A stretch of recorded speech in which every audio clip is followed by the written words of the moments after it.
أم اتخذوا من دونه آلهة قل هاتوا برهانكم هذا ذكر من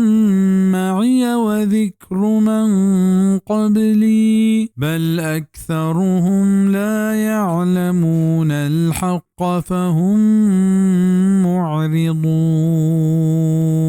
آیا جوڑ کو تک بید اللہ دگے معبود بگوش کے بیارت وتی دلیلا اشنت نصیحت منی ہمراہانی و نصیحت چمنا پیسرگین آنی بلکہ آئینی گیشتر حقا نزانت نیادیم تابدیو کنت ادا چا ذکر من معی قرآن مرادیں و چا ذکر من قبلی پیسرگین آسمانی کتاب و صحائف مرادنت کے درائیں کتاب چا آسمان نازل بتگا عاقلانی دعوت ہمشنت کے کائناتا عبادت لائق و حقدار و مشکل کشا یوکا اللہ پاک کے جن دے و بس و آئیے چست و ایر ہمیں یہ جند دستائیں چاہیے آیتا زانک بیت کے انسانانی گیشتریں باہر چتچکیں راہ ردنت پمشا گیشتری حق بیگ دلیل بیتنا کا کہ کجام ٹولی مردم گیشات بزا کیا حق سرائیں اے پیم نہیں پرچا کہ قرآن پاک گشید کے گیشتریں باہر گمراہی سرائیں قرآن پاک کے تھا یہ چیز باز جاگہ بیانے